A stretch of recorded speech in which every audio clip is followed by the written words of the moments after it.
আসসালামু আলাইকুম রহমতুল্লাহি নাহমাদুহু ওয়া নুসাল্লি আলা রাসূলিহিল কারীম আম্মা বা'দ বিসমিল্লাহির রহমানির রহিম আলহামদুলিল্লাহ। আল্লাহর অশেষ মেহেরবানি যে আমরা আমাদের ফরজে আইন কোর্সের আজ চতুর্থ সেশনে সকলে জয়েন করেছি আলহামদুলিল্লাহ। আমাদের যে ক্লাসগুলো চলছে এই মুহূর্তে সেগুলোর টপিক হচ্ছে মূলত ঈমান এবং আকীদা। আকীদা সংক্রান্ত বিষয়গুলো চলছে।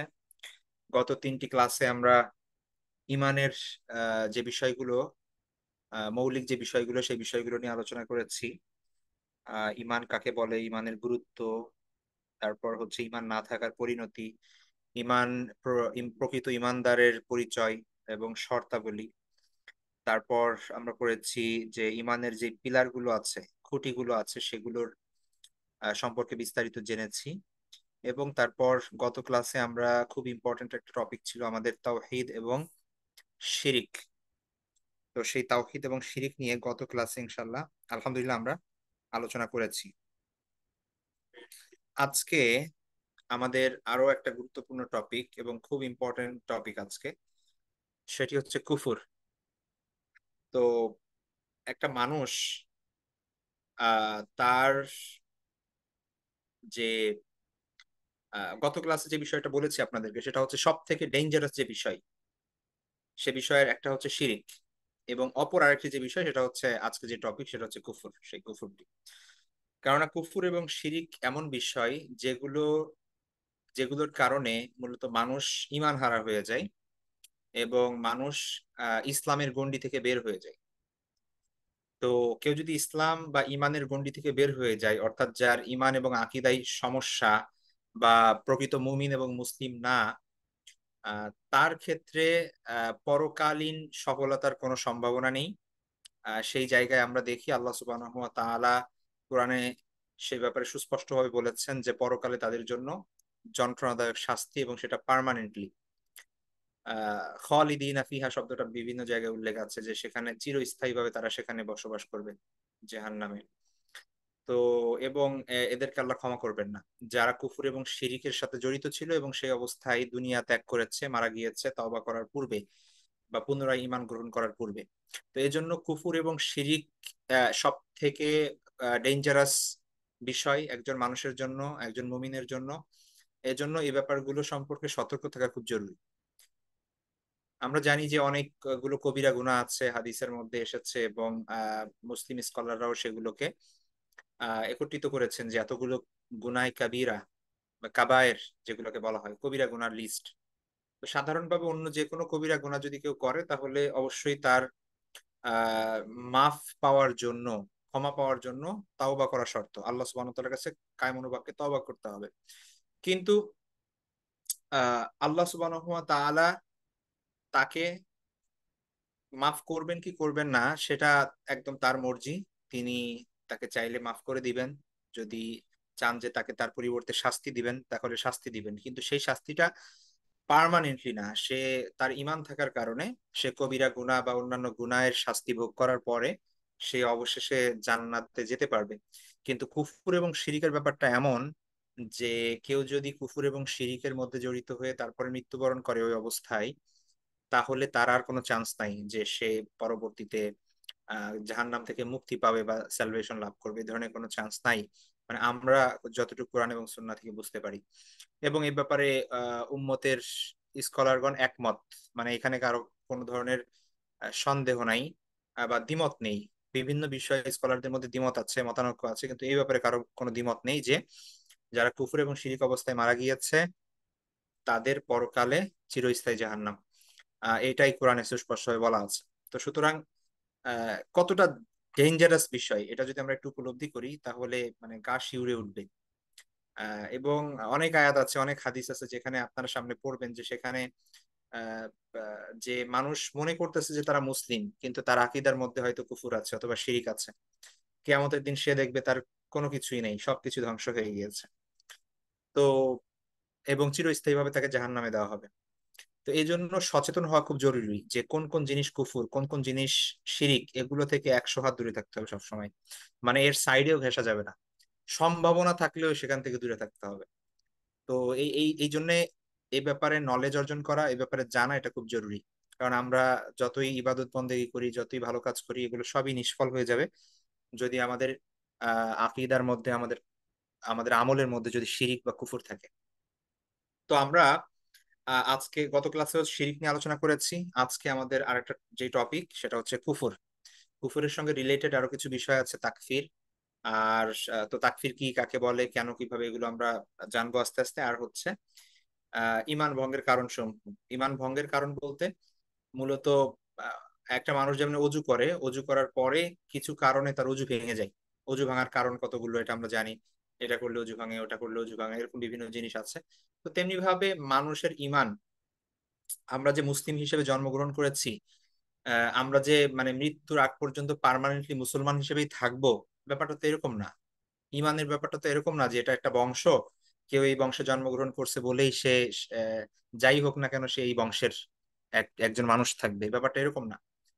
ইমান এটা কারো মানে পৈতৃক সম্পত্তি না, এটা অর্জন করতে হয় এবং সেটা ধরে রাখতে হয়। তো এই জন্য আল্লাহর অশেষ মেহেরবানি যে আমরা জন্মসূত্রে মুসলমান যারা, আমরা অটোমেটিক ইমানটা পেয়ে গিয়েছি। নিজেদের ওইভাবে চেষ্টা বা তৎপরতা চালাতে হয় নাই। কিন্তু তাই বলে এটার কোনো গ্যারান্টি নাই যে আমাদের মৃত্যু পর্যন্ত ইমান সবসময় আমাদের কাছে থাকবে। ঠিক আছে, এটা অজু যেরকম ভেঙে যায়, ইমানও যেরকম ভেঙে যায়। মানুষের কথা, কাজ, আমল, এগুলোর মাধ্যমে ইমান ভেঙে যায়। আকীদার মাধ্যমে ইমান ভেঙে যায়। তো কোন কোন কাজ করলে আসলে মানুষের ইমান থাকে না বা ইমান নষ্ট হয়ে যায়, সেই বিষয়গুলো জানতে হবে। এগুলো খুবই খুবই তাৎপর্যপূর্ণ ক্লাস আজকে, এবং খুবই ইম্পর্টেন্ট বিষয়। এগুলোর গুরুত্ব আসলে বলে বোঝানো যাবে না। এটা উপলব্ধি করতে হবে যে এটা আসলে কত গুরুত্বপূর্ণ ক্লাস আজকে। তো এই জন্য আজকে ইনশাল্লাহ ক্লাসের শেষ পর্যন্ত যদি আমরা শুনি, অ্যাটেন্টিভলি কিছু বোঝার চেষ্টা করি, তাহলে আলহামদুলিল্লাহ এর থেকে আমরা উপকার পাবো ইনশাল্লাহ। তো আমাদের প্রথম যে বিষয় সেটি হচ্ছে কুফর। তো কুফরের পরিচয় প্রথমে যদি বলি, যে দেখুন, কুফরের আহ কুফরের ব্যাপারে আগে এখানে আল্লাহ রাসূলের একটা হাদিস আমরা দেখি। দেখুন, আমরা জন্মসূত্রে তো মুসলমান, অলরেডি বলেছি আমরা। এবং আল্লাহ রাসূল সাল্লাল্লাহু আলাইহি ওয়াসাল্লামের যখন এই পৃথিবীতে আসেন, এবং তিনি যখন নবুয়ত পান আল্লাহ সুবহানাহু ওয়া তাআলার পক্ষ থেকে, এবং তিনি যখন তাকে যখন এই দায়িত্ব দেওয়া হয় যে মানুষকে ইমানের পথে আহ্বান করতে হবে, তখন যেই মিশন নিয়ে তিনি তার কাজ শুরু করেন, এবং তার চারপাশে আস্তে আস্তে আস্তে আস্তে অল্প অল্প করে সাহাবায়ে কেরাম ভিড়তে থাকে এবং ইমান গ্রহণ করতে থাকে। তো সেই সময় তাদের জন্য ইমানটা যত কষ্টের ছিল গ্রহণ করা, আমাদের জন্য লা ইলাহা ইল্লাল্লাহ পাঠ করা বা হচ্ছে জাস্ট বলছি আমি আল্লাহকে বিশ্বাস করি, এটা যত সহজ, তাদের জন্য এটা এত সহজ ছিল না। কিন্তু তারপরেও তারা আহ সবকিছুর বিনিময়ে, তাদের জীবনের বিনিময়ে, তাদের অর্থের বিনিময়ে, পরিবারের বিনিময়ে, বিভিন্ন তাদের সারা জীবনের সবকিছুর বিনিময়ে তারা যে ইমানটাকে বাঁচিয়ে রেখেছে এবং ধরে রেখেছে। এবং প্রথম দিকে আমরা দেখি যে সকল সাহাবী ইসলাম গ্রহণ করেছে, কেউই জুলুমের সম্মুখীন হয়েও, নির্যাতনের সম্মুখীন হয়েও তারা ইমান থেকে দূরে সরে যায়নি। তো এরপরে খুব স্বাভাবিকভাবেই যখন ইসলাম প্রতিষ্ঠিত হয়ে গেল, মক্কা বিজয় হয়ে গেল, চারিদিকে ইসলাম, তখন ইসলামটা খুব ইজি হয়ে গেল। ঠিক আছে, তখন ইসলামটা খুব সহজ হয়ে গেল। এখন মুসলমানরা সব দিকে বিজয় অর্জন করছে, কেউ মুসলমান হওয়ার কারণে তাকে যে অত্যাচারের সম্মুখীন হতে হচ্ছে, জুলুমের সম্মুখীন হতে হচ্ছে, ব্যাপারটা এরকম না। বরং ওই ওই পরিবেশে অমুসলিম থাকাটাই আরো দেখা যাচ্ছে যে হীনমন্যতায় ভুগতে হয়। তো সেই সময় আল্লাহ রাসূল সাল্লাল্লাহু আলাইহি ওয়াসাল্লাম একটা হাদিস বলেছেন যে একটা সময় এমন আসবে আবার, যেই সময়টা কেউ যদি দ্বীনের উপর অটল থাকতে চায়, ইমানের উপর যদি অটল থাকতে চায়, তার ইমান নিয়ে যদি বেঁচে থাকতে চায়, তাহলে এটা এত কঠিন হবে, কেমন যেন জ্বলন্ত অঙ্গার, জ্বলন্ত কয়লা নিজের হাতের মুঠোয় রাখা যতটা কষ্ট, তার থেকে বেশি কষ্ট হবে। ইয়াতি আলান নাসি জামানুন আস-সাবিরু ফীহিম আলা দীনিহি কাল কাবিদি আলাল জামর। একটা সময় মানুষের উপর আসবে সামনে, যে দিনের উপর ধৈর্য ধরে থাকা, অবিচল থাকাটা কেমন যেন জামার মানে হচ্ছে কয়লা হাতের মধ্যে রাখা, যেমন কষ্ট, তেমন কষ্ট হবে।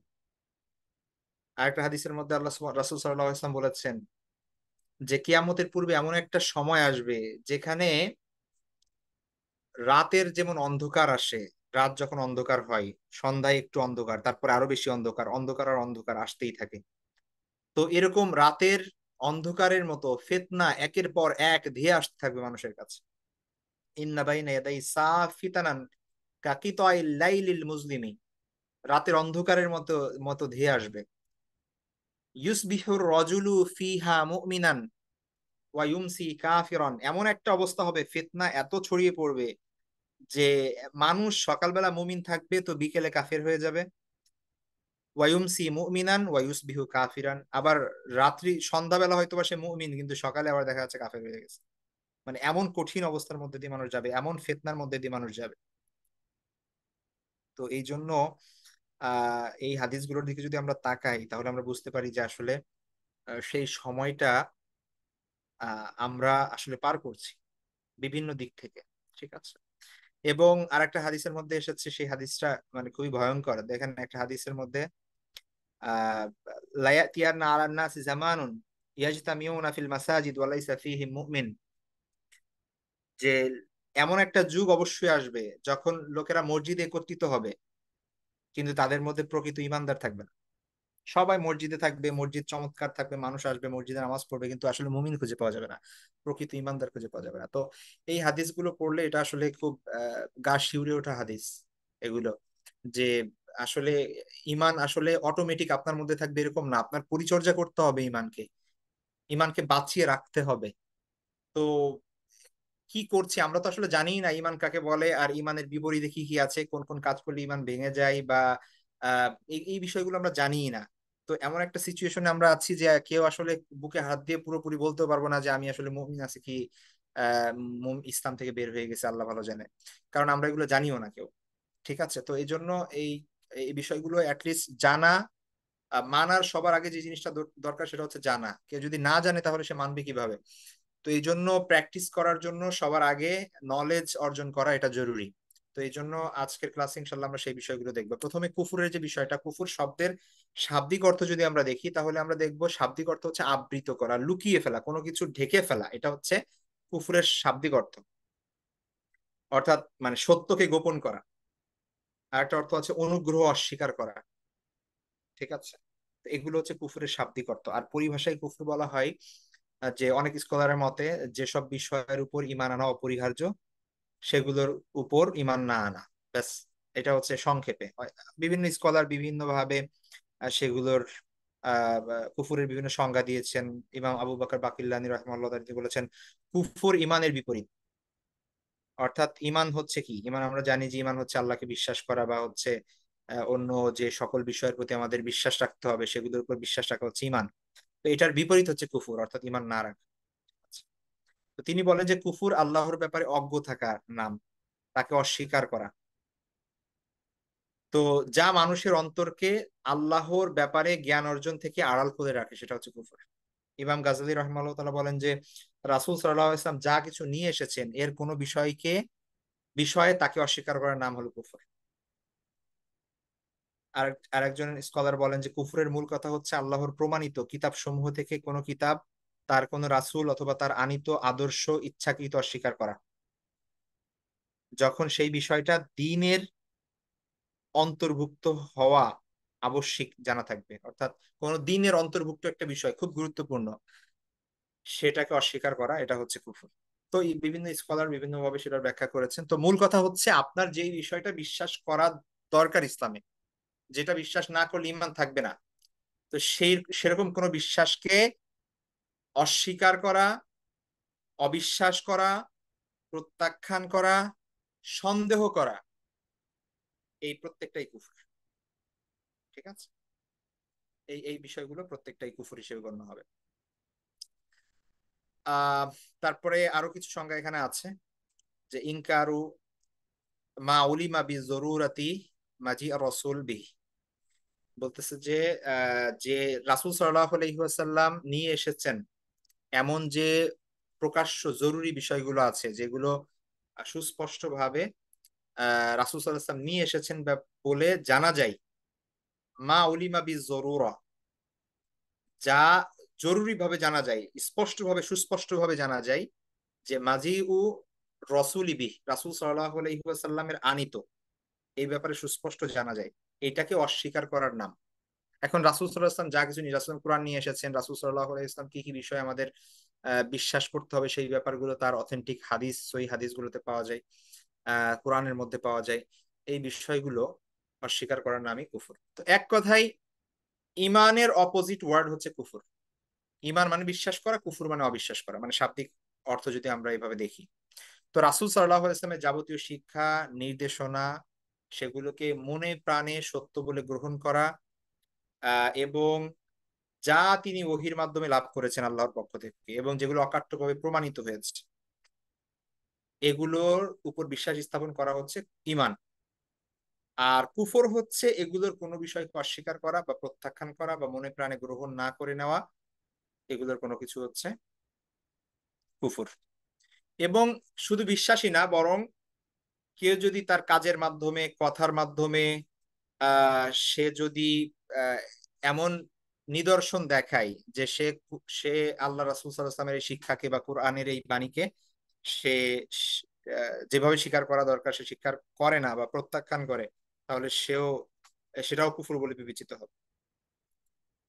তো এটা হচ্ছে মূলত কুফর। আশা করি বুঝতে পেরেছেন যে যে বিষয়গুলো আমাদের বিশ্বাস করতে হবে সেগুলোর কোনো কিছুকে অবিশ্বাস করা, সেটা হচ্ছে কুফর, এক কথায়। তো আমাদের আহ কি কি কারণে আসলে সাধারণত কুফর করা হয়, বা কুফুরের বিভিন্ন প্রকার, এই প্রকারগুলো আসলে মূলত আমরা শিরকের মধ্যে একটা প্রকার পড়েছিলাম যে শিরকে আকবর, শিরকে আসগর, অর্থাৎ বড় শিরিক আর ছোট শিরিক। কুফুরের মধ্যে এরকম ভাগ আছে, একটা হচ্ছে বড় কুফুর আর একটা ছোট কুফুর, এরকম ভাগ আছে একটা, সেটা পরে পড়বো। এখানে কুফুরের কিছু প্রকার তুলে ধরা হচ্ছে, যেই প্রকারগুলো মূলত মানুষের দৃষ্টিকোণ থেকে কুফুরের বিভক্তি, মানুষ কত ভাবে কুফুর করে, ঠিক আছে, সেই দিকগুলো এখানে তুলে ধরা হয়েছে। তো কেউ ধরেন আল্লাহর কথাকে বা আল্লাহর সত্তাকে বা হচ্ছে দিনকে, ইসলামকে একদম প্রত্যাখ্যান করে, সে বিশ্বাসই করে না যে এটা আল্লাহর পক্ষ থেকে, কোরআনটা আল্লাহর পক্ষ থেকে। সে না অন্তরে স্বীকার করে না মুখে স্বীকার করে, সেটাকে প্রত্যাখ্যান করে। এটাকে বলা হয় কুফরুল ইনকার, প্রত্যাখ্যানমূলক কুফর। অর্থাৎ আল্লাহর সত্তা সম্পর্কে বা হচ্ছে দিনের কোনো বিষয় সম্পর্কে সে সে মনেও স্বীকার করে না বা মুখেও স্বীকার করে না। যেমন ধরেন সকল যারা সাধারণভাবে অমুসলিম, যাদের যারা ইসলামকে সত্য ধর্ম বলে বিশ্বাস করে না বা জানে না, সেটা অজ্ঞতার কারণে হোক বা হচ্ছে ইসের কারণে হোক, তার আহ, কম জানার কারণে হোক, অথবা হচ্ছে ইসলাম সম্পর্কে ভুল ধারণা থাকার কারণে হোক। তো সে মূলত অন্তরে বিশ্বাসই করে যে ইসলাম ভুল, অথবা কুরআন আল্লাহর কিতাব না, ঠিক আছে। তো এটাকে বলা হয় প্রত্যাখ্যান, এটা সে প্রত্যাখ্যান করলো ইসলামকে। এটা হচ্ছে কুফরুল ইনকার। আর একটা হচ্ছে কুফরুল জুহুদ, অস্বীকৃতিমূলক কুফর। অস্বীকৃতিমূলক কুফর হচ্ছে কেউ যদি মনে মনে জানে যে আল্লাহ আছেন, মনে মনে বিশ্বাস করে কিন্তু মুখে স্বীকার করে না, ঠিক আছে, মুখে স্বীকার করে না, এটা হচ্ছে অস্বীকৃতিমূলক কুফর। রাসূল সাল্লাল্লাহু আলাইহি ওয়াসাল্লামের সময় এমন অনেক কাফের বিদ্যমান ছিল, তো যারা হচ্ছে আহ মনে মনে আল্লাহকে মানতো কিন্তু মুখে সেটা স্বীকৃতি দিত না, ঠিক আছে। তো সেটার পিছনে কি কি কারণ, সেটা বিভিন্ন কারণ থাকতে পারে, সেটা আলাদা ব্যাপার। সেটা হচ্ছে অস্বীকৃতিমূলক কুফর। সে এটা স্বীকৃতি দেয় না, আল্লাহ এবং আল্লাহ রাসূলকে স্বীকৃতি দেয় না, বা আল্লাহর দ্বীনকে স্বীকৃতি দেয় না। আর একটা হচ্ছে কুফরুল মুআনাদা, যেটা অধ্যত্বমূলক কুফর।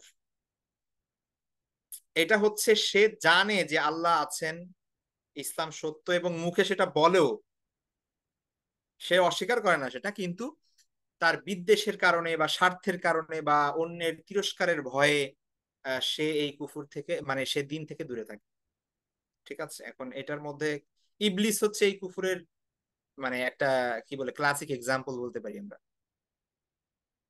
ঠিক আছে। এটা ইবলিস, আমরা বলতে পারি যে সেটা হচ্ছে একটা ক্লাসিক এক্সাম্পল। এই ইবলিস কিন্তু আল্লাহকে জানে যে আল্লাহ এক, এবং সে মানেও, কিন্তু তার কিসের ভয়, মানে তার বিদ্বেষ বশত আদম আলাইহিস ইসলামের সাথে, বা হচ্ছে কি বলে, আদম আলাইহিস ইসলাম মাটির মানুষ, সে আগুনের, এই কারণে অহংকারের কারণে, ঔদ্ধত্যের কারণে সে আল্লাহর কথা মানলো না। তাকে সেজদা করতে বলেছে, সে সেজদা করলো না, যার কারণে সে কাফের হয়ে গিয়েছে। তো এটা এই কারণে না যে ইবলিস স্বীকার করে না যে আল্লাহ তার রব, অথবা আহ ইসলাম সত্য না, এরকম না ব্যাপারটা। ঠিক আছে। আবার ধরুন আল্লাহ রাসূল সাল্লাল্লাহু আলাইহি ওয়াসাল্লামের চাচা আবু তালিব, আবু তালিবের ব্যাপারে আমরা জানি যে তিনি জানতেন যে আল্লাহ রাসূল আল্লাহর নবী, তিনি তাকে প্রোটেক্ট করছেন, ইসলাম প্রচারের জন্যও নিজে মানে অনেক কন্ট্রিবিউট করছেন তিনি। ঠিক আছে। কাফেরদের বিপক্ষে রাসূল সাল্লাল্লাহু আলাইহি ওয়াসাল্লামের পক্ষে দাঁড়িয়েছেন। তিনি নিজেও জানতেন যে তার ভাতিজা তার থেকে আর ভালো কে জানতো, তার ঘরে আল্লাহ রাসূল বড় হয়েছেন। তো কিন্তু তিনি কেন ইসলাম গ্রহণ করেন নাই? মানুষ কি বলবে, তিরস্কারের ভয়ে, অন্যরা কি বলবে যে আব্দুল মুত্তালিবের ছেলে শেষ পর্যন্ত বাপের ধর্ম ত্যাগ করলো। তো এই মানুষের জাস্ট এই কথার কারণে তিনি ইসলাম গ্রহণ করেন নাই, কিন্তু তিনি কিন্তু জানতেন, এবং তিনি সেটা মানে মুখেও রাসূল সাল্লাল্লাহু আলাইহি ওয়াসাল্লামকে বলতেন, কিন্তু লা ইলাহা ইল্লাল্লাহ কখনো স্বীকার করেন নাই তিনি, শুধু এই ভয়ে। তো এইটা হচ্ছে কুফরুল মুআনাদা বলা হয় এটাকে। ঠিক আছে। আমরা যদি ইহুদিদের কিছুই দেখি, মদিনার ইহুদি, আহ, যারা সেই সময়ে মদিনায় ছিল, আল্লাহ রাসূল সাল্লাল্লাহু আলাইহি ওয়াসাল্লাম হিজরত করার পর তাদেরও এই অবস্থা ছিল, তারাও কিন্তু জানতো আল্লাহ, এই যে ইসলাম সত্য। কোরআনের মধ্যে আল্লাহ সুবহানাহু ওয়া তাআলা বলেছেন যে এরা নিজেদের সন্তানদেরকে যেভাবে চেনে তার থেকে ভালো করে চেনে যে তুমি আল্লাহর রাসূল। কিন্তু তারপরও তারা স্বার্থের কারণে, বিদ্বেষ বশত, হিংসার কারণে তারা কি করে নাই, ইসলাম গ্রহণ করে নাই। তো এটা হচ্ছে কুফরুল মুআনাদা।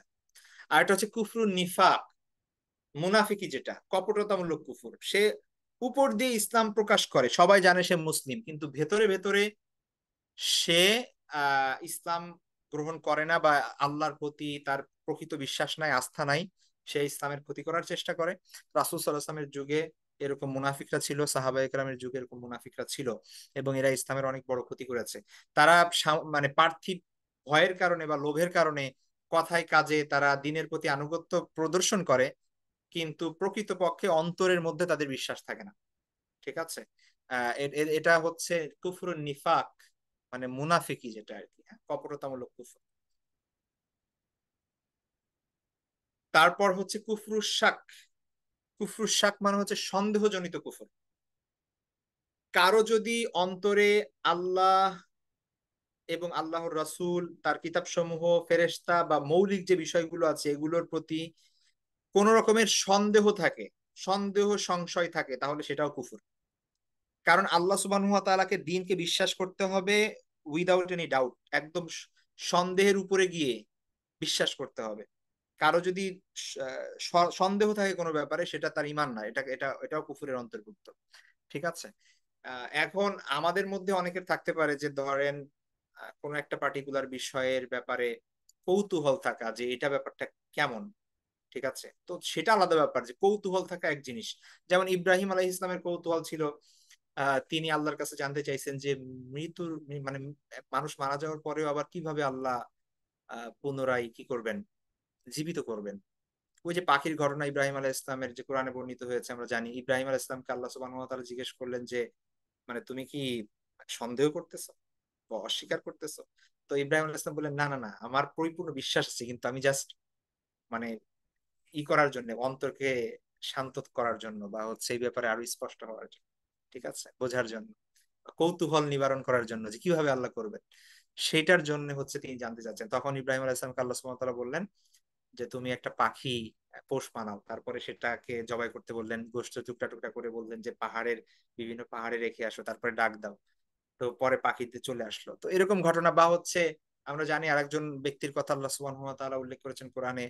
আহ অনেকে তার নাম মুফাসসিরিনে কেরাম উজাইর আলাইহিস ইসলাম বলে বলেছেন, যে তিনি একটা গ্রামের বাড়ি দিয়ে যাচ্ছিলেন, সেখানে দেখা গেছে মানুষ সব মানে ধ্বংস হয়ে গেছে সেই গ্রামটা। তো তার মাথায় হঠাৎ এই প্রশ্ন আসলো যে কিভাবে আল্লাহ এটাকে কি করবেন, পুনরায় আবার পুনরুত্থান ঘটাবেন এদেরকে।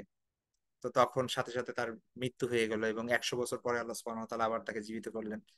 তো যাই হোক, এই ধরনের ঘটনা আছে। তো তাদের যেই বিষয়টা ছিল, এটা হচ্ছে কৌতূহলের কারণে, আল্লাহর প্রতি অবিশ্বাসের কারণে বা সন্দেহের কারণে না, যে হইতেও পারে বা হইতেও পারে না। ঠিক আছে। অনেক পৃথিবীতে এখন অনেক মানুষ আছে যাদেরকে আমরা আহ বলি হচ্ছে অ্যাগনোস্টিক, বা এই ধরনের বিভিন্ন টার্ম আছে।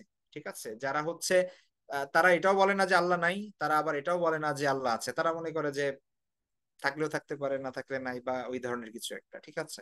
অথবা কোরআন আল্লাহর গ্রন্থ, বা হচ্ছে নবী রাসূল সাল্লাল্লাহু আলাইহি ওয়াসাল্লাম যে আসলে আল্লাহর নবী ছিল, এই ব্যাপারে তাদের সন্দেহ আছে। মানে তারা অস্বীকার করে না, আবার পুরোপুরি 100% মনে সায়ও দেয় না।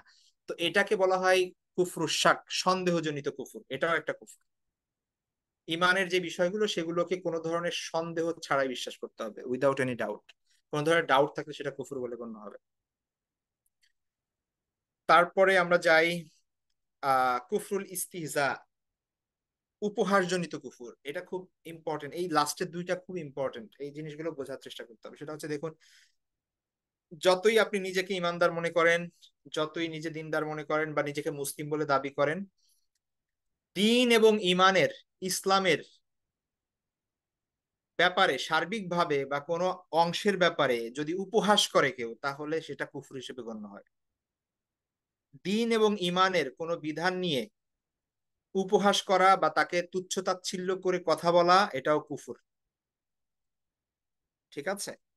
রাসূল সাল্লাল্লাহু আলাইহি ইসলামকে নিয়ে কথা বলা, হাসি তামাশা বিদ্রূপ করা অনেকে করেন। দেখবেন যে যারা রাসূল ইসলামের বিশেষ করে কম বয়সে আয়েশা রাদিয়াল্লাহু তাআলা আনহাকে বিয়ে করেছেন, অথবা অনেকগুলো ওয়াইফ তার, আহ, তো এই ধরনের পার্সোনাল অনেক বিষয় নিয়ে অনেক সময় অনেক মুসলিমও দেখা যাচ্ছে যে কি করে, জাস্ট মানে ফান করে কথা বলার চেষ্টা করে।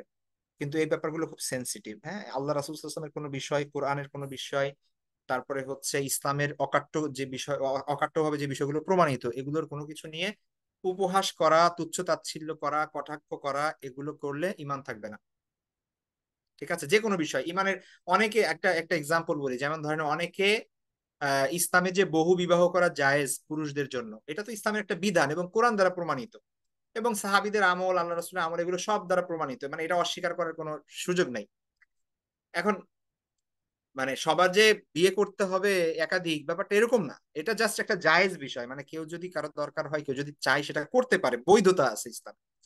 এখন এটা তো ইসলামের একটা বিধান। এখন কেউ যদি এটা নিয়ে উপহাস করে বা তুচ্ছ তাচ্ছিল্য করে, এটা নিয়ে কটাক্ষ করে, তাইলে কিন্তু এটা খুব ডেঞ্জারাস একটা জিনিস। ঠিক আছে? যেটা আল্লাহ হালাল করেছেন, যেটা আল্লাহ বিধান দিয়েছেন কোরআনে, এমন একটা বিধান নিয়ে মানুষ হাসাহাসি করছে, টিটকারি করছে, মশকরা করছে, কেমন যেন আল্লাহ ভুল করছেন এই বিধানটা দিয়ে। তো এটা এটা এই ব্যাপারে খুব সাবধান থাকতে হবে। ঠিক আছে?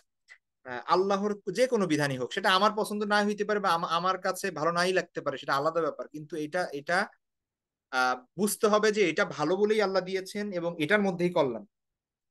মানে আমার বুঝে আসুক বা না আসুক সেটা আলাদা ব্যাপার, আমি হয়তো বা আমার সীমাবদ্ধতার কারণে, আমার সামাজিক সীমাবদ্ধতা, আমার রাষ্ট্রীয় সীমাবদ্ধতা, আমার জ্ঞানের সীমাবদ্ধতা, তো পরিবেশ পরিস্থিতির সীমাবদ্ধতার কারণে আমি বুঝতে পারছি না এটার কল্যাণটা।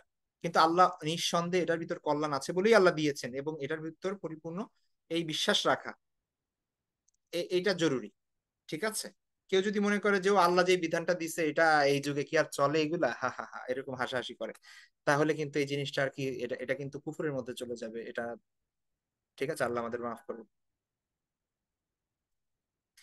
তারপর হচ্ছে কুফরুল বুগস, বিদ্বেষ প্রসূত কুফর। অনেক মানুষ আমরা এই যে সমাজে দেখি, যারা রাজনীতি করেন, নেতা বিভিন্ন ইত্যাদি, বড় আকারের মানুষজন, নিজেরা দেখা যাচ্ছে ঈদ পালন করছে, রোজা পালন করছে, নামাজও পড়ছে বিভিন্ন ধরনের, কিন্তু দিনের বিভিন্ন বিষয় নিয়ে তাদের মধ্যে বিদ্বেষ। হুজুরদের দেখতে পারে না, দাড়ি টুপি দেখতে পারে না, হিজাব দেখতে পারে না। ঠিক আছে?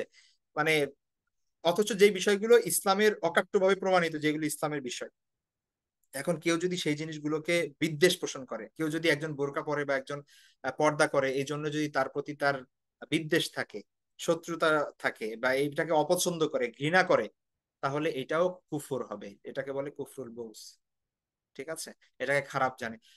আল্লাহ সুবহানাহু ওয়া তাআলার যেই বিধান যেগুলোই আছে, সেগুলোকেই আমাদের কি করতে হবে, মনে প্রাণে বিশ্বাস করতে হবে, ভালোবাসতে হবে, এগুলার মনে প্রাণে গ্রহণ করতে হবে। এগুলাকে খারাপ জানা যাবে না, ঘৃণা করা যাবে না, অপছন্দ করা যাবে না, টিটকারি মশকরা করা যাবে না, এগুলোর প্রতি বিদ্বেষ পোষণ করা যাবে না।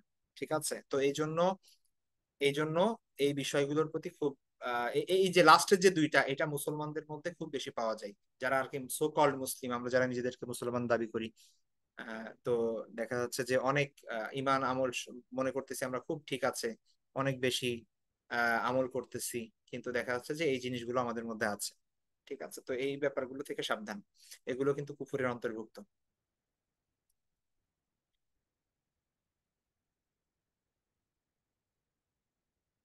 আচ্ছা, এগুলো গেল হচ্ছে ইমানের কুফুরের কিছু প্রকার। আবারও বলছি, এই কুফুরের প্রকারগুলো আসলে কোন ধরনের প্রকার, কত ওয়েতে মানুষ আসলে কুফর করে। আপনি হয়তোবা চিন্তা ভাবনা করে বা চিন্তা ভাবনা করলে আরো অনেক কিছু পাওয়া যেতে পারে, ঠিক আছে, এটা এটা আরো হয়তোবা কিছু বাড়তেও পারে, কিছু প্রকার বিভিন্ন ভাবে চিন্তা ভাবনা করে। আচ্ছা, এবার আসুন খুব গুরুত্বপূর্ণ একটা পয়েন্ট, সেটা হচ্ছে ঈমান ভঙ্গের মৌলিক কারণ সমূহ। ঈমান আসলে কি কি কারণে ভেঙে যায়? ঈমান মেইনলি ভাঙে হচ্ছে কুফুর এবং শিরকের কারণে, অলরেডি আমি বলেছি। তো শিরকের ব্যাপারটা তো গত ক্লাসে স্পষ্ট হয়েছে। কুফুর আসলে কত পদ্ধতিতে হয়, বা আমাদের সমাজে বিভিন্ন ভাবে মানুষ যা যা করে প্র্যাকটিক্যালি, সেই জিনিসগুলোর মধ্যে কোন কোন কাজ বা কোন কোন কথা বা কোন কোন বিশ্বাস আসলে কুফুরি, করলে ঈমান ভেঙে যায়, সেই বিষয়গুলো জানতে হবে আমাদের। ঠিক আছে, ঈমান ভঙ্গ হয় মেইনলি তিনটা জিনিসের মাধ্যমে। একটা হচ্ছে আকীদা বিশ্বাস, একটা হচ্ছে কথা উক্তি, আর একটা হচ্ছে কাজকর্ম। কেউ যদি এমন বিশ্বাস রাখে যে বিশ্বাস হচ্ছে মূলত ঈমানের সাথে সাংঘর্ষিক, ঠিক আছে, অথবা কেউ যদি এমন কথা বলে ফেলে সচেতন ভাবে, যে কথাটা আসলে কি, যেটা ঈমান বিরোধী বা ইসলাম বিরোধী, বা হচ্ছে এমন কথা যেটা হচ্ছে বললে ঈমান থাকে না, অথবা এমন কোনো কাজ করে ফেলে যে কাজের মাধ্যমে, যে কাজটা হচ্ছে মূলত কুফর বা শিরকের মধ্যে চলে যায়।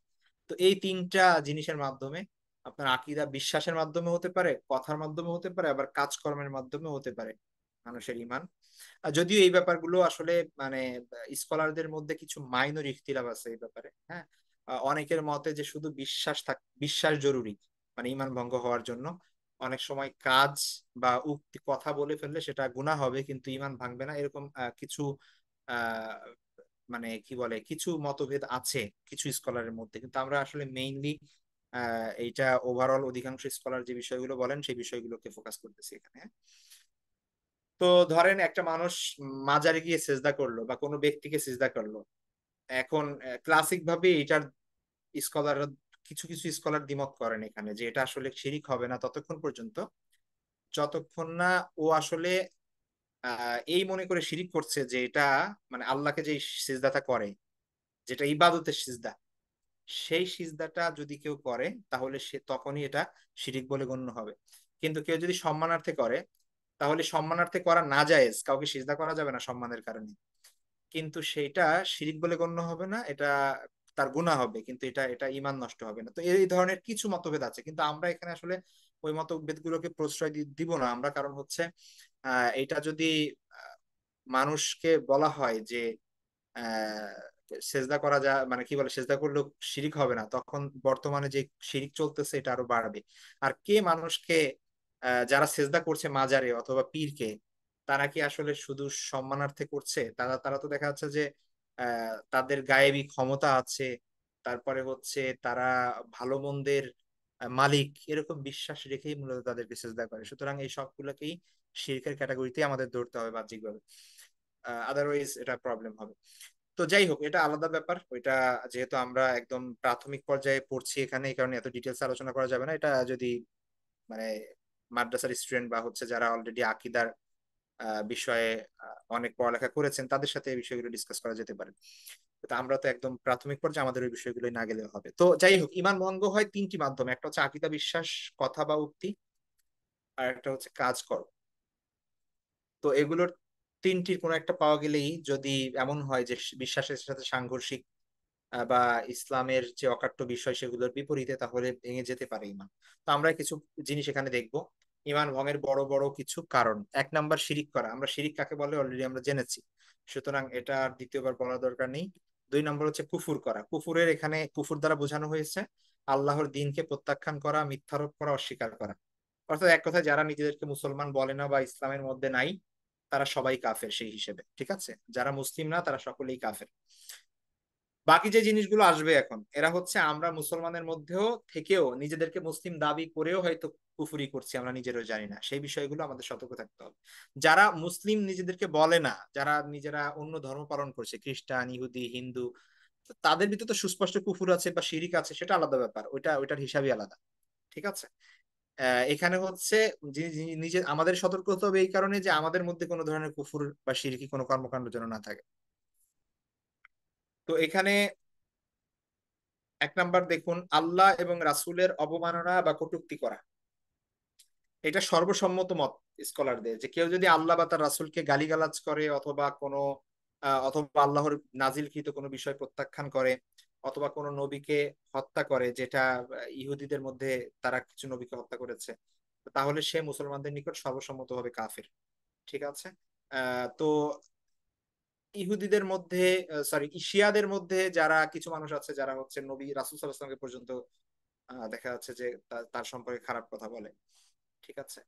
তো এটা খুব, শিয়াদের অনেক গ্রুপ আছে, আমি শিয়াদের সবার কথা এখানে বলছি না। শিয়াদের ব্যাপারে আলোচনাও সামনে আসবে ইনশাল্লাহ আমাদের আকীদার অন্য একটা ক্লাসে। সেখানে আমরা বোঝার চেষ্টা করব যে আসলে তাদের অবস্থাটা কি। আমাদের ওটা এখানে মুখ্য উদ্দেশ্য না। তো এক কথায়, আল্লাহ এবং আল্লাহ রাসূলের অবমাননা করা, কটূক্তি করা, গালিগালাজ করা, তাদের নামে খারাপ কথা বলা, এগুলোকে করলে সেটা সেটা কুফরি হবে। আচ্ছা, এটা খুব ইম্পর্টেন্ট, সুনিশ্চিত মুশরিক কাফেরকে কাফের মনে না করা। আর রিদা বিল কুফরি কুফরুন, মূল মূলনীতি হচ্ছে আর রিদা বিল কুফরি কুফরুন, কুফুরের প্রতি সন্তুষ্ট থাকাও কুফুর। যে বিষয়গুলো কুফুর এবং শিরিক, দ্বীনের সুস্পষ্ট বিরুদ্ধে, সেগুলোর প্রতি আপনার অন্তরে থেকে সেগুলোর প্রতি আপনার অনীহা থাকতে হবে। সেগুলো যে খারাপ, সেগুলো যে ঠিক না, সেগুলো যে ভুল, সেই বিশ্বাস আপনার অন্তরে থাকতে হবে। আপনি যদি মনে করেন ও আমার ধর্ম আমি পালন করতেছি, একজন হিন্দু তার ধর্ম পালন করবে, সেও সঠিক পথে আছে, একজন খ্রিস্টান তার ধর্ম পালন করবে, সেও সঠিক পথে আছে, ঠিক আছে, তো সবাইকে যদি আপনি সঠিক মনে করেন, তাইলে আপনি আসলে সঠিক পথে নাই। ভালো করে বুঝতে হবে। ইন্না দিন ইনদাল্লাহিল ইসলাম, একমাত্র গ্রহণযোগ্য দিন আল্লাহর কাছে হচ্ছে ইসলাম। এবং ইসলাম ছাড়া অন্য যে কোনো পথ কেউ যদি গ্রহণ করে, তাহলে আল্লাহ তার পরকালে কোনো অংশ নাই, এবং সে আল্লাহর সন্তুষ্টি অর্জন করতে পারবে না, ক্ষমা পাবে না। সে ব্যাপারে সুস্পষ্ট কোরআন এবং হাদিস সেটা বলে।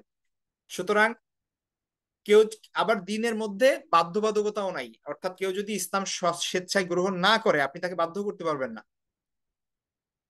ঠিক আছে, কেউ যদি নিজে ইচ্ছা করে চায় যে সে ইসলাম গ্রহণ করবে না, সে করবে না, কিন্তু আপনি তার সাথে, আপনার প্রতিবেশী হলে তার সাথে ভালো ব্যবহার করতে হবে, সাধারণ মানুষ হিসেবে সে শ্রদ্ধাবোধটা থাকবে। কিন্তু এই বিশ্বাস রাখা যাবে না যে সেও ভালো, সেও সঠিক পথে আছে, আমিও সঠিক পথে আছি, আল্লাহকে একভাবে খুঁজে পেলেই হয়। এরকম অনেক অনেক ধরনের মানুষ আছে। ঠিক আছে, যারা এই ধরনের বিশ্বাস করে। তো আমাদের ওই ওই ওই বিশ্বাসটা থাকতে পারবে না।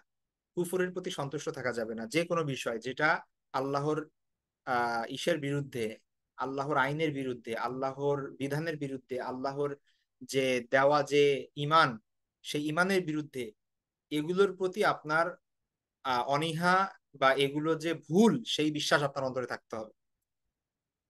ঠিক আছে।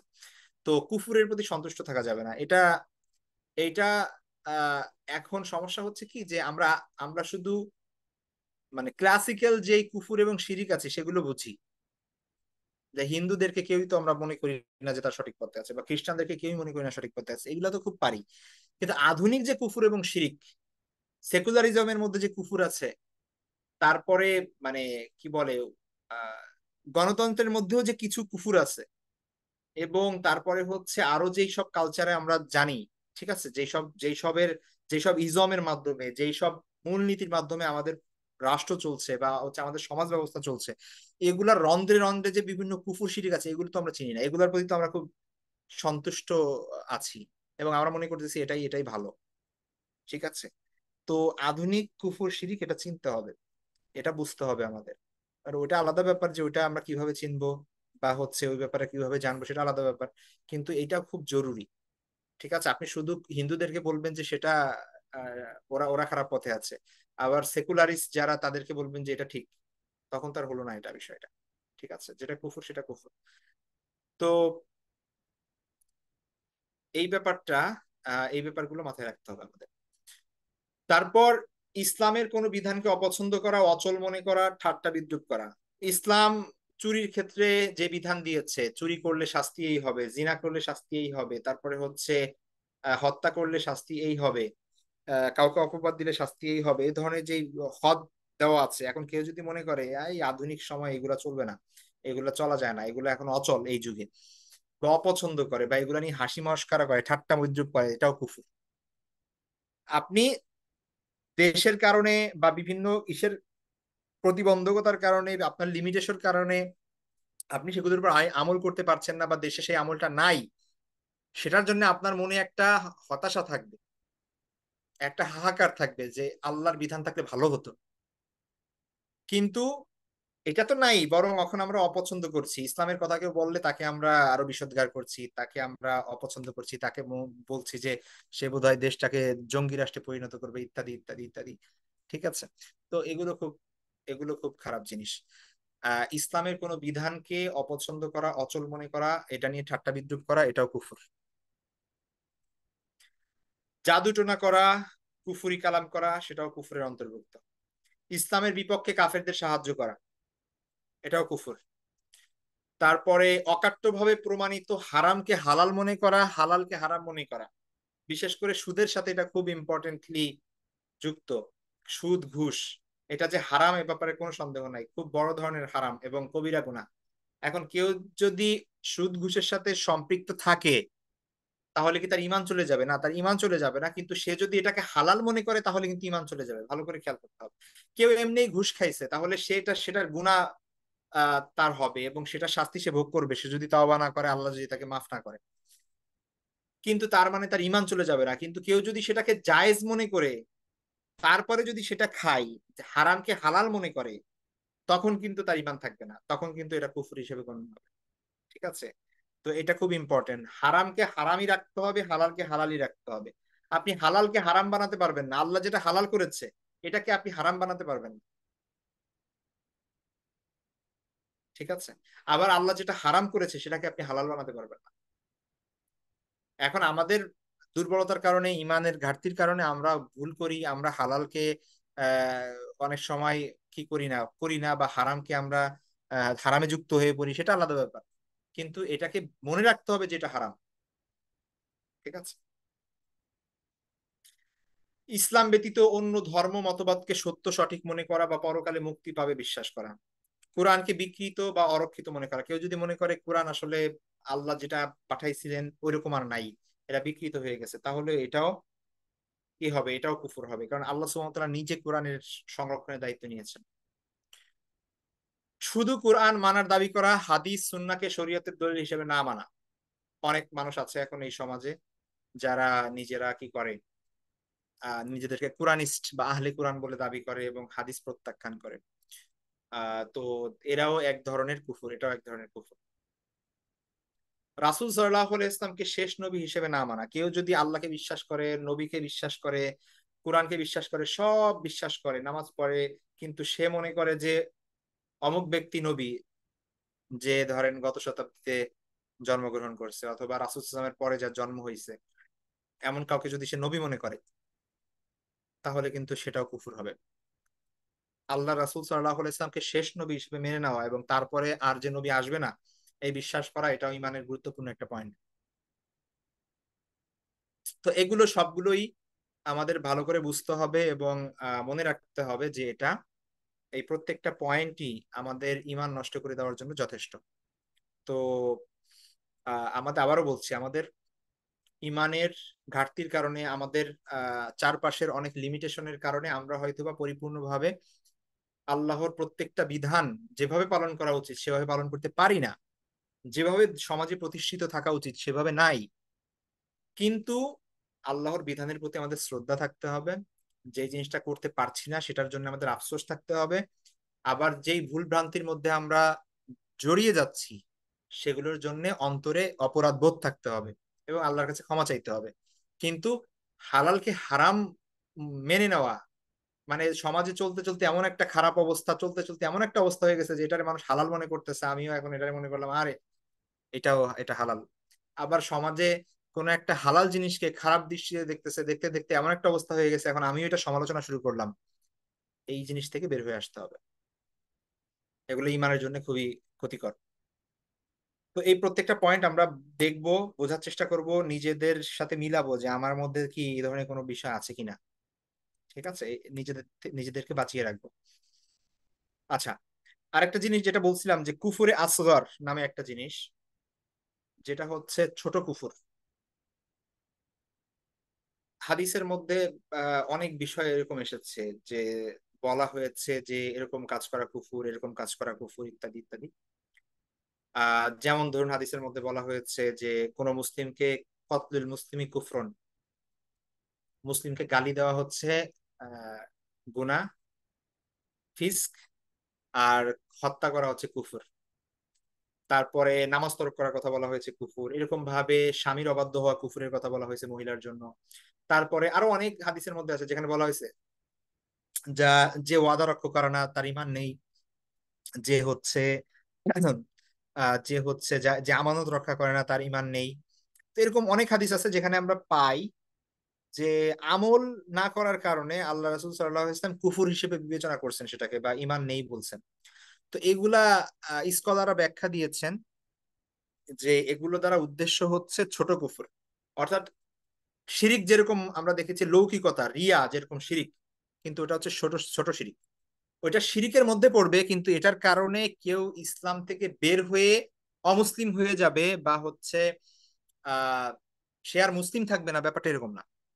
ঠিক আছে, ওইটাও শিরিক, কিন্তু এটা হচ্ছে ছোট শিরিক। সে এখনো মুসলিম হিসেবে গণ্য হবে, কিন্তু এটা গুনাহ হবে, তার কবিরা গুনাহ। তেমনি ভাবে এই যে যে আমলের কথা বলা হয়েছে যে জিনিসগুলো, আহলে সুন্নাহ ওয়াল জামাতের সর্বসম্মতি মত হচ্ছে কবিরা গুনাহ করার কারণে, অর্থাৎ আল্লাহ যেটা করতে বলছেন সেটা না করার কারণে, অথবা আল্লাহ যেটা করতে নিষেধ করছেন সেটা করার কারণে, এই ধরনের আমলি যেই বিষয়গুলো আছে, আমলের সাথে সম্পৃক্ত যে বিষয়গুলো আছে, এগুলো যদি কেউ ব্যতিক্রম করে তাহলে সেটা কবিরা গুনাহ। আল্লাহ আহ ওয়াদা রক্ষা করতে বলছে, কেউ ওয়াদা রক্ষা করে নাই। হত্যা করা নিষেধ, কেউ হত্যা করছে। তো এই ধরনের কাজগুলো করলে কবিরা গুনাহ হবে, অর্থাৎ সে যদি তাওবা না করে তাহলে ক্ষমা পাবে না স্বাভাবিকভাবে মূলনীতি অনুযায়ী। সেটার জন্য ক্ষমা পেতে হলে তার আল্লাহর কাছে তাওবা করতে হবে, এবং আল্লাহ যদি ক্ষমা করেন তাহলে হয়তোবা সে মাফ পাবে সেটা থেকে। কিন্তু সেটাকে সেই ব্যক্তিকে কাফের বলা যাবে না।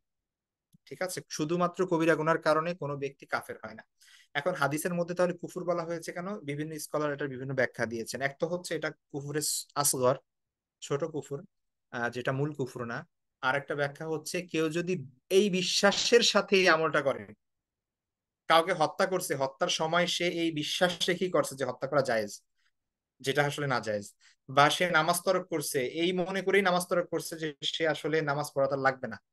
অথবা ওয়াদা রক্ষা করছে ও করে নাই, সে এই মনে করেই করছে যে এটা ওয়াদা রক্ষা করা তার জন্য জরুরি না। এই বিশ্বাস থেকে যদি এই কাজগুলো করে তাহলে সেটা কুফর হবে এবং তার ঈমান থাকবে না। ঠিক আছে, যেটা তো আমরা অলরেডি বলেছি যে হালালকে হারাম মনে করা বা হারামকে হালাল মনে করা, এগুলো কুফরের অন্তর্ভুক্ত। তো এই জন্য এই বিষয়গুলো থেকে আমাদের সতর্ক থাকতে হবে, যেগুলো মূলত কুফরে আসগার। এগুলাকে ব্যবহারিক কুফর বা কুফরে আমলি হিসেবে অনেক স্কলার এগুলাকে কি করেন, আহ এগুলাকে বলে থাকেন। তো কেউ যদি এই আমল করে তাহলে এটা বলা যেতে পারে যে সে এটা কুফরি কাজ, অথবা হচ্ছে এটা অনেক বড় গুনাহ, কিন্তু এই কারণে কাউকে ব্যক্তিকে কাফের বলা হবে না। ঠিক আছে। আচ্ছা, এটা গেল হচ্ছে কুফুরের প্রকার, তারপর হচ্ছে আপনার কুফুরের সংজ্ঞা ইত্যাদি। এই বিষয়গুলো নিয়ে আমরা আলোচনা করলাম, কোন কোন কারণে মানুষ মানুষের ঈমান ভঙ্গ হয়ে যায় এই বিষয়গুলো। এখন কথা হচ্ছে আর একটা জিনিস আছে খুব ইম্পর্টেন্ট, সেটা হচ্ছে তাকফির। তাকফির শব্দের অর্থ হচ্ছে কাউকে কাফির বলে অভিযুক্ত করা, বা কাউকে কাউকে কাফির বলা, কাউকে কাফির বলে ঘোষণা করা। ঠিক আছে, এটা হচ্ছে তাকফির। অর্থাৎ ইমানের দাবিদার, মুসলিম বলে দাবিকারী কোনো ব্যক্তিকে কাফির বলে ঘোষণা করা। ধরেন কেউ একজন ঘোষণা দিল যে অমুক অমুকে কাফির হয়ে গেছে, তার মানে হচ্ছে সে তাকফির করছে ওই ব্যক্তিকে, এটাকে বলা হয় তাকফির। ঠিক আছে, তো এইটা হচ্ছে তাকফির। তাকফিরের বিষয়টা আমাদের বুঝতে হবে। তাকফির করা খুব একটা ডেঞ্জারাস জিনিস। ঠিক আছে, কয়েকটা হাদিস দেখি কেন ডেঞ্জারাস বললাম, কয়েকটা হাদিস দেখি। দেখেন, রাসূল সাল্লাল্লাহু আলাইহি ওয়াসাল্লাম বলছেন একটা হাদিসে, ইদা কাফফারা রাজুলু আখাহু ফাকাদ বাআ বিহা আহাদুহুমা ইন কানা কামা ক্বাল ওয়া ইল্লা রাজাত আলাই।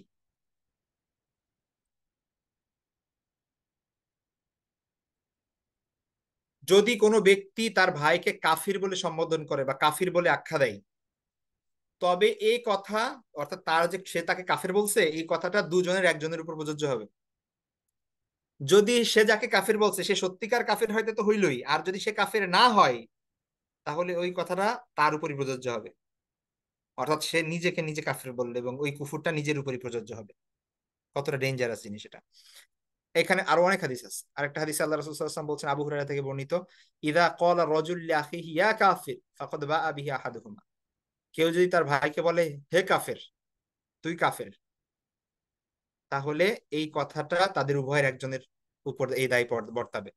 আর একটা হাদিসে আবু যর রাদিয়াল্লাহু আনহু বলেন, রাসূল সাল্লাল্লাহু আলাইহি ওয়াসাল্লাম বলেছেন, মান দা রাজুলান বিল কুফরি, কেউ যদি কোন মানুষকে কুফরের সাথে জড়িত করে আহ্বান করে যে এ হচ্ছে কাফের, আও ক্বালা আদু আল্লাহ, অথবা কাউকে যদি বলে হে আল্লাহর শত্রু, ওয়ালাইসা কাযালিক, আর বাস্তবে সে আসলে আল্লাহর শত্রু না বা সে আসলে কুফরি করে নাই, ইল্লা হার আলাইহি, তবে সে তার ওই বক্তার উপরই বর্তাবে, অর্থাৎ সে বক্তা কাফের বলে গণ্য হবে বা বক্তা কুফর করেছে বলে বিবেচিত হবে। অন্য একটা হাদিস আল্লাহ রাসূল সাল্লাল্লাহু আলাইহি ওয়াসাল্লাম বলেছেন, মা আকফারা রাজুলান ইল্লা বা আহাদুহুমা বিহা ইন কানা কাফিরান ওয়া ইল্লা কুফিরা বিতাকফিরিহি। কোন মানুষ অন্য কোন ব্যক্তিকে যদি কাফের বলে, তবে দুজনের একজনের উপর তা বর্তাবে। যদি সে কাফের হয় তাই তো হলো, আর যদি না হয় তাহলে কাফির বলছে যে সেই কাফের ঘোষণাকারী কাফের হবে, তাকে কাফের বলা হবে তার এই তাকফিরের কারণে। আর একটা হাদিসের মধ্যে এসেছে, মান রমা মুমিনান বিকুফরিন ফাহুয়া কাকতলিহি, কেউ যদি কোনো মুমিন মানুষকে, যে একজন মুসলমান মুমিন মানুষ, তাকে যদি কুফরের অপবাদ দেয়, তাকে যদি কাফের বলে অনর্থক অনর্থক, তাহলে কেমন যেন সে তাকে হত্যা করলো। ফাহুয়া কাকতলিহি, মানে তাকে হত্যা করার যে গুনাহ, সে তার সেই গুনাহ হবে, সে যেন ওই মানুষটাকে মেরে ফেললো। তো এরকম এই একই অর্থে আরো প্রায় 8-10 জন সাহাবী থেকে এরকম বিভিন্ন সহিহ সনদে এইরকম হাদিস বর্ণিত আছে, যেটা প্রমাণ করে যে রাসূল সাল্লাল্লাহু আলাইহি ওয়াসাল্লাম সাহাবীদেরকে বিভিন্ন ভাবে সতর্ক করতেন যে আহ, মানে ই না করার জন্য, ঠিক আছে, যেন এই ব্যাপারে হস্তক্ষেপ না করার জন্য, অথবা আহ তাকফির করার ব্যাপারে আসলে ভয়াবহতাটা আসলে কতটুকু সেই ব্যাপারে সতর্ক করার জন্য। তো এই ব্যাপারে এটা আমাদের মনে রাখতে হবে যে ধরেন এখন কেউ একজন এমন কাজ করলো বাহ্যিকভাবে দেখে মনে হলো কুফুর, অথবা সে এমন কথা বললো বাহ্যিকভাবে দেখে মনে হলো যে কুফুরি করছে, অথবা এমন কাজ এমন এমন বিশ্বাস আছে তার, এটা জানতে পারলেন, বা বিশেষ করে কর্মগত এবং কথা কে কি বিশ্বাস করলো এটা তো আসলে দেখা যায় না, মানে কেউ আসলে কিছু বললো অথবা কেউ আসলে কিছু করলো, আর একজন তাকে কাফের বলে দিল, ঠিক আছে। তো প্রথমত কাফের কে বলতে পারে, তাকফিরটা আসলে কে করতে পারে? এটা কোনো সাধারণ মানুষ করতে পারে না। মানে আপনি একজন ফেসবুকে একটা কথা লিখছে, আপনি কমেন্টে লিখে দিলেন যে এই তুই কাফের, এই কাজ আপনি করতে পারবেন না, ঠিক আছে। এটা কোনো সাধারণ মানুষের জন্য এটা নাজায়েজ, সে সে তাকফির করবে, এটা অসম্ভব। তাকফির করতে পারে যে এই বিষয়ে পারদর্শী এবং স্কলার, এবং তিনি জরুরি প্রয়োজনে তাকফির করতে পারেন, যে যদি আমি মানে তাকফির যদি না করা হয় তাহলে এটা হয়তো আরো গুরুতর অবস্থা ধারণ করবে, তিনি হয়তোবা প্রয়োজন পদক্ষেপ গ্রহণ করে, এখানে অনেক শর্ত সারায়ত আছে, কি কি কারণে তার দেখতে হবে, কোন কোন বিষয়গুলো তার দেখতে হবে, ওই লোকের সাথে কথা বলতে হবে, তার এক্সপ্লেনেশন চাইতে হবে, তুমি এই কাজটা করছো, এই কাজটা এই কথাটা বলছো, এটার মানে তুমি কি মিন করছো, এটার উদ্দেশ্য কি ছিল বলো, বা এটা তোমার ব্যাখ্যা কি, তার কাছ থেকে ব্যাখ্যা শুনতে হবে, এরকম অনেক কাহিনী আছে। তারপরে হচ্ছে সে হয়তো আরো অন্যান্য স্কলারের সাথে পরামর্শ করে হয়তো বা সেই ফতোয়াটা দিতে পারে যে হ্যাঁ তার আর ইমান নেই। তো এটা কোনো সাধারণ মানুষ সম্ভব না, আমার আপনার কাজ না এটা, ঠিক আছে। হালকা একটু জ্ঞান অর্জন করে আমি বুঝলাম যে ও এই কাজ করলে কুফুর, এটা ও অমুক কাজ করছে, ব্যাস আপনি বলে দিলেন ও কাফের। ভালো করে কথা একটা মনে রাখেন, ব্যক্তি কোনো কাজ কুফর হওয়া আর ব্যক্তি কাফের হওয়া আলাদা জিনিস। আবারও বলছি, কোনো কাজ, কোনো কথা কুফুর হওয়া আর ব্যক্তি কাফের হওয়া আলাদা জিনিস। কোনো কাজটা হয়তো বা কুফুরি, এটা আপনি বলতে পারেন যে এই কাজ করা কুফুরি, এটা সমস্যা নাই, কিন্তু ওই ব্যক্তিকে কাফের বলা এটার আগে অনেক কিছু ভাবতে হবে, তার কাছ থেকে এক্সপ্লেনেশন নিতে হবে, তারপরে বুঝতে হবে, সিচুয়েশন বুঝতে হবে, সে কোন প্রেক্ষাপটে বলছে, কি উদ্দেশ্য নিছে, এই অনেক কিছু বুঝতে হবে। তো কেউ একজন কুফুরি কোনো কথা তার থেকে প্রকাশ পাইছে বলে তাকে কাফের বলে দেওয়া যাবে না। আপনি বলতে পারেন যে এই ধরনের কথা কাফের, কুফুরি, এই এই ধরনের কথা ঠিক না, এটা কুফুরি, এই ধরনের কাজ কুফুরি, এটা আপনি বলতে পারেন, কিন্তু ওই ব্যক্তিকে কাফের বলার জন্য আরো অনেক বিবেচনা আছে। আমি হাদিস থেকে কয়েকটা উদাহরণ দিই আপনাকে, তাহলে বুঝতে পারবেন। যেমন একটা হাদিসের মধ্যে, আপনারা জানেন কিনা জানি না, সিরাতের মধ্যে একটা ঘটনা আছে, মক্কা বিজয়ে যখন রাসূল সাল্লাল্লাহু আলাইহি ওয়াসাল্লাম করেন, মদিনায় একটা সাহাবী ছিলেন হাতিব ইবনে আবি বালতা, রাদিয়াল্লাহু তাআলা আনহু। তো হাতিব ইবনে আবি বালতা রাদিয়াল্লাহু তাআলা আনহু তিনি মদিনায় ছিলেন। তো রাসূল সাল্লাল্লাহু আলাইহি ওয়াসাল্লাম যখন মক্কা অভিযান করবেন 10,000 সাহাবী নিয়ে, তিনি গোপনে সেটা করলেন। সাহাবীদের প্রস্তুতি নিতে বললেন, কারণ মক্কার মানুষ, তিনি চান না যে মক্কার মানুষ জানবে, জানলে তো তারাও প্রস্তুতি নিবে, একটা রক্তক্ষয়ী যুদ্ধ হবে, তিনি চান না যে যুদ্ধ হবে। তিনি চাচ্ছিলেন হঠাৎ করে যে মক্কা ঘেরাও করবেন বা মক্কা অভিযান করবেন, এবং কেউ মানে জানার আগেই তিনি কি করবেন, সেটা দখল করে ফেলবেন, বা হচ্ছে সেটা সফল হবে না আর কি সেই অভিযান।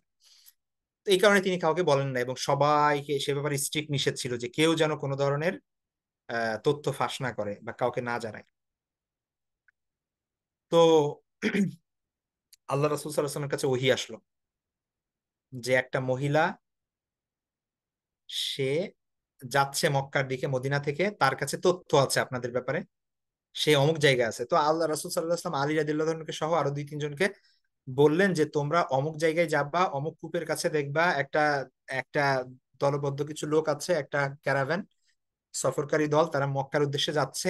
অমুক অমুক একটা মহিলা আছে, ওই মহিলার কাছে একটা চিঠি আছে, সে ওইটা মক্কায় পৌঁছাই দিচ্ছে, তোমরা ওই চিঠিটা নিয়ে আসবা।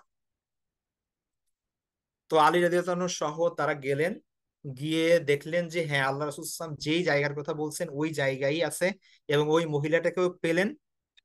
কিন্তু ওই মহিলাকে জিজ্ঞেস করা হলো, তিনি বললেন যে না, আমার কাছে কিছুই নাই। তো আলী রাদিয়াল্লাহু আনহু বললেন যে আল্লাহ রাসূল যেহেতু বলছেন, এটা তো কোনো সন্দেহ নাই যে অবশ্যই তার কাছে আছে। তার তার ব্যাগ ট্যাগ, তারপরে হচ্ছে তার সবকিছু তল্লাশি করা হলো, কোনো কিছু পাওয়া গেল না। তো আলী রাদিয়াল্লাহু আনহু তাকে বললেন যে দেখো, আল্লাহ রাসূল সাল্লাল্লাহু আলাইহি ওয়াসাল্লাম বলছেন তোমার কাছে আছে, তার মানে তোমার কাছে আছে, তিনি তো আর মিথ্যা বলেন নাই। এখন হয় তুমি আমাদেরকে নিজে থেকেই দিবা, অথবা যদি তোমার সব পোশাক খুলেও দেখতে হয় তারপরে আমরা দেখবো, কিছু করার নাই। তো তখন উম, মাথার চুলের মানে খোপার ভেতর থেকে সে সেটা বের করে দিল, সেই চিঠিটা। তখন আলী রাদিয়াল্লাহু তাআলা আনহু আল্লাহ রাসূল সাল্লাল্লাহু আলাইহি ওয়াসাল্লামের কাছে এনে দিলেন, এবং আল্লাহ রাসূল সাল্লাল্লাহু আলাইহি ওয়াসাল্লাম দেখলেন যে সেই চিঠিটা ছিল কাফেরদেরকে উদ্দেশ্য করে লেখা, সাহাবী হাতিব ইবনে আবি বালতার লেখা।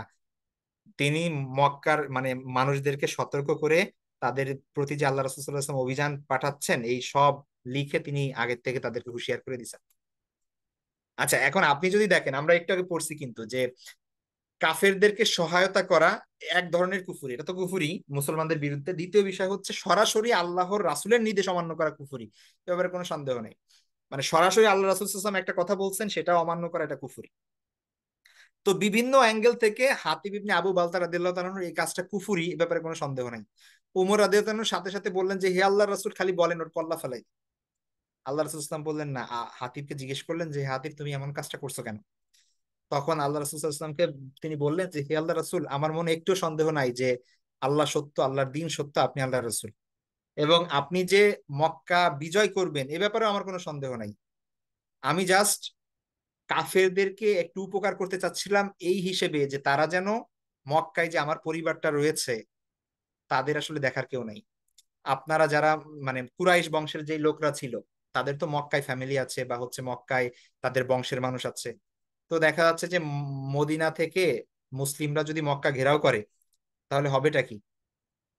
মক্কার মধ্যে যেই সকল নিকটাত্মীয় আছে মুসলমানদের, তাদের উপর হয়তোবা কাফেররা আক্রমণ করবে, অথবা তাদেরকে জিম্মি করবে, ইত্যাদি এই ধরনের ঘটনা ঘটতেই পারে। তো অন্যান্য যেই মানুষ আছে, তাদের তো বংশ সেখানে আছে, সুতরাং কোনো ঝামেলা হবে না, নিজেদের বংশের লোকদের তো আর অত্যাচার করবে না মানুষ। কিন্তু হাতিব ইবনে আবু বলতার পরিবার সেখানে আছে, কিন্তু তার আসলে কোনো নিকট আত্মীয় সেখানে নাই, শুধু তার ফ্যামিলিটাই আছে। এখন উনি আগে থেকে এইটুক উপকার করতে চাচ্ছিল যে কাফেররা যেন এই মনে করে তার পরিবারকে বাঁচাই দেয় যে এই বেচারা তো আমাদের একটু হেল্প করছে। ঠিক আছে, এই ছিল তার এক্সপ্লেনেশন। আল্লাহ রাসূল সাল্লাল্লাহু আলাইহি ওয়াসাল্লাম বললেন যে সে সত্য বলছে, তাকে কিছু বলো না, ব্যাস শেষ। দেখেন, সে কাজ কিন্তু তার কুফুরি, কিন্তু সে কিন্তু কাফের হিসেবে সাব্যস্ত হয় নাই, কারণ তার এক্সপ্লেনেশন ছিল, সে আল্লাহ রাসূল সেটা গ্রহণ করছেন, তার ওজর সেটা মেনে নিছেন। যদিও তার সেই ঘটনা আসলে অনেক মানে খুব কি বলে, এটা খুব নেগেটিভ একটা বিষয় ছিল। ঠিক আছে, এবং ওমর রাদিয়াল্লাহু তাআলা তলোয়ার খুলে বলছেন যে ওকে এখনই মেরে ফেলবো, খালি অনুমতি দেন আল্লাহ রাসূল সাল্লাল্লাহু আলাইহি ওয়াসাল্লাম। কিন্তু তারপরেও আল্লাহ রাসূল সাল্লাল্লাহু আলাইহি ওয়াসাল্লাম তার ওজর গ্রহণ করছেন, এবং অবশ্যই তিনি একজন সাহাবী রাদিয়াল্লাহু তাআলা আনহু। ঠিক আছে, তার ইমানের কোনো ঘাটতি নাই, কিন্তু তার কাজটা কিন্তু বাহ্যিকভাবে দেখলে এটা কুফরি মনে হচ্ছে। তো কোনো কাজ কুফরি হওয়া আর ব্যক্তি কাফের হওয়া আলাদা ব্যাপার। ব্যক্তি কাফের হওয়ার জন্য এটা অনেক ধরনের এক্সপ্লেনেশন আপনার খুঁজতে হবে, অনেক ধরনের তার সঙ্গে কথা বলতে হবে, তার ব্যাখ্যা চাইতে হবে, অনেক বিষয় আছে এখানে। অমুক একটা কথা বলছে, আপনি শুনে বলে দিলেন ও কাফের হয়ে গেছে, এটা এটা কখনো সম্ভব না, এটা হতেই পারে না। আর সাধারণ মানুষ তো সেটা করতেই পারে না। আর একটা উদাহরণ আপনাকে দিই, সেটা হচ্ছে যে আবু হুরায়রা রাদিয়াল্লাহু তাআলা থেকে একটা হাদিস আছে, আল্লাহ রাসূল সাল্লাল্লাহু আলাইহি ওয়াসাল্লাম এক লোকের ব্যাপারে বলছেন যে এক লোক, সে অনেক সারা জীবন ভর পাপ করছে, সীমা লঙ্ঘন করছে, এবং যখন মৃত্যুর সময় আসছে তখন ওই লোক তার ছেলে মেয়েদের সব গায়ে ডাকলো, ডেকে তারপরে তার ছেলেদেরকে ওসিয়ত করলো যে আমার মৃত্যু হলে তোমরা আমাকে আগুনে পুড়াই দিবা, আগুনে পুড়াইয়া আমার যে ছাই আছে সেই ছাই আমাকে বাতাসের সাথে মিশাই দিবা, সমুদ্রের মধ্যে ছড়াই দিবা। ঠিক আছে, কারণ আল্লাহ যদি আমাকে ধরতে পারে তাইলে আর আমাকে আস্ত রাখবেন, আমাকে এমন শাস্তি দিবেন যে অন্য কাউকে সে শাস্তি দেন নাই। তো উনি মনে করছেন যে ওনার ওনাকে যদি পোড়ায়, ওনার দেহর ছাই যদি অবশিষ্ট এগুলো যদি সরাই দেওয়া হয় তাহলে আল্লাহ ওনার খুঁজে পাবে না। ঠিক আছে। তো ওই ব্যক্তি মারা যাওয়ার পরে তার সন্তানরা তার ওসিয়ত অনুযায়ী ওই কাজ করলো, অর্থাৎ তাকে পুড়িয়ে তার সব সারা শরীরটাকে ছাই বানিয়ে সেটা সমুদ্রের মধ্যে ছড়াই দিল বিভিন্ন জায়গায়, যেটা ওইটাকে আর একত্রিত করতে না পারে। তো কিয়ামতের দিন আল্লাহ সুবহানাহু ওয়া তাআলা বা পুনরায় জীবিত হয়ে যখন আল্লাহ সুবহানাহু ওয়া তাআলার সামনে সে দণ্ডায়মান হয়, তখন আল্লাহ তাকে জিজ্ঞেস করেন যে তুমি এই কাজটা করছো কেন? তখন লোকটা বলল যে হে আল্লাহ, হে আমার প্রতিপালক, আপনার ভয়ে করছি। তো তখন আল্লাহ বললেন যে যাও, তোমাকে ক্ষমা করে দিলাম। ঠিক আছে। তো দেখেন মানে বাহ্যিক ভাবে সে, তার বিশ্বাস ছিল যে তার দেহ যদি পুড়ে যায় তাহলে আল্লাহ তাকে খুঁজে পাবে না। এখন এই বিশ্বাসটা ইটসেলফ কুফুর। কেউ যদি এই বিশ্বাস রাখে তাহলে এটা কুফুরি বিশ্বাস, না, আল্লাহ তো অবশ্যই খুঁজে পাবে। ঠিক আছে, এ ব্যাপারে কোনো সন্দেহ নাই। কিন্তু দেখেন আল্লাহ কিন্তু তাকে মাফ করে দিয়েছেন, এটা সহিহ হাদিস। ঠিক আছে। তো কারণ এটা ছিল হয়তো তার অজ্ঞতার কারণে, সে আল্লাহকে অনেক বেশি ভয় করতো বা তার এই ব্যাপারে আসলে ওইভাবে নলেজ ছিল না, তো আল্লাহ তার এক্সকিউজটা গ্রহণ করছেন। আকীদা কুফুরি, কিন্তু ব্যক্তি কাফের হয় নাই। তো এরকম ভাবে আমি মানে বোঝাতে যেটা চাচ্ছি সেটা হচ্ছে যে কোনো একটা কাজ, কোনো একটা কথা কুফুর হওয়া আর ব্যক্তি কাফের হওয়া অনেক পার্থক্য, অনেক পার্থক্য। আপনি বলতে পারেন যে এই কাজটা করা কুফুরি, এই কথা বলা কুফুরি, এই ধরনের মনোভাব কুফুরি। ঠিক আছে, কিন্তু এই কারণে ওই ব্যক্তি কাফের হয়ে গেছে এই কথা বলার অধিকার সবার নাই। এটা বলার ক্ষেত্রে অনেক অনেক অনেক বিষয় আছে, সেই বিষয়গুলোর সেই শর্ত সারাইত অনুযায়ী যেতে হবে। সুতরাং এই ব্যাপারগুলো আমরা খেয়াল করব। ঠিক আছে, এবং এই বিষয়গুলো আমরা কখনোই কি করব না, মানে অতিরঞ্জিত করব না এই ব্যাপারে, যেহেতু আমাদের বিষয় না এগুলো, এই ব্যাপারে নাক গলায় দিয়ে যাব না। এটা স্কলারদের বিষয়, কোন স্কলার যদি আরেকজনকে কাফের বলে এটা তাদের ব্যাপার, ছেড়ে দিবেন, এটা নিজেরা এই ব্যাপারে চর্চাও করার দরকার নেই। ঠিক আছে। এখানে জাস্ট আমি এখানে আপনাদের জন্য চারটা বিষয় এখানে নিয়ে আসছি সাধারণ মানুষের জন্য। চারটা বিষয় মনে রাখবেন তাকফিরের ব্যাপারে। ঠিক আছে। এক নাম্বার হচ্ছে কবিরা গুনাহ বা পাপের কারণে কাউকে কাফের বলা হবে না। কবিরা গুনাহ বা পাপের কারণে কাউকে কাফের বলা হবে না। দুই নাম্বার, কোন কাজকে কুফরি বলা আর ব্যক্তিকে কাফের বলা এক না। কোন কাজকে কুফরি বলা আর ব্যক্তিকে কাফের বলা এক না। কাউকে কাফের বলে আখ্যা দেওয়া কোনো সাধারণ মানুষের কাজ না। আর কাউকে কাফের বললে ওই ব্যক্তি কাফের না হলে কুফর নিজের উপর বর্তাবে। এই চারটা বিষয় মনে রাখবেন, তাহলে ইনশাল্লাহ এই ব্যাপারে আর সমস্যা হবে না আশা করি। তো এই ছিল আমাদের আজকের ক্লাস। কুফুর, কুফুরের প্রকার, তারপরে হচ্ছে আহ কি কি কারণে ঈমান ভঙ্গ হয়, মানে কুফুরের বিভিন্ন বিষয় সেখানে, এবং তাকফিরের যে বিষয়। তো আপনারা এগুলো একটু দেখবেন, এখানে কিছু অনুশীলনের প্রশ্ন দেওয়া আছে, সেই প্রশ্নগুলো বোঝার চেষ্টা করবেন, প্রশ্নের আলোকে চেষ্টা করবেন যে উত্তর দিতে পারছেন কিনা, এটা আগে সময় নেবেন, পড়বেন। কারো যদি ভিডিও আবার দেখার দরকার হয়, আপনারা রেকর্ডিং দেওয়া হয় সেটা আপনারা দেখে নেবেন, এবং নিজেরা পড়বেন, ইম্পর্টেন্ট পয়েন্ট গুলো নোট করবেন ইনশাল্লাহ। ঠিক আছে। এবং তারপরে দেখবেন যে আপনারা প্রশ্নগুলো সর্ট আউট করতে পারছেন কিনা। সামনে কিন্তু আপনাদের এক্সাম হবে। ঠিক আছে, সেটার জন্য প্রস্তুতি নিতে থাকেন এখন থেকে ইনশাল্লাহ। তো ঠিক আছে, আজকে আমাদের এই পর্যন্তই। ভালো থাকবেন সবাই, দোয়া করবেন, নেক্সট ক্লাসে আবার দেখা হবে ইনশাল্লাহ। আল্লাহ হাফেজ। আসসালামু আলাইকুম রহমতুল্লাহি আমরা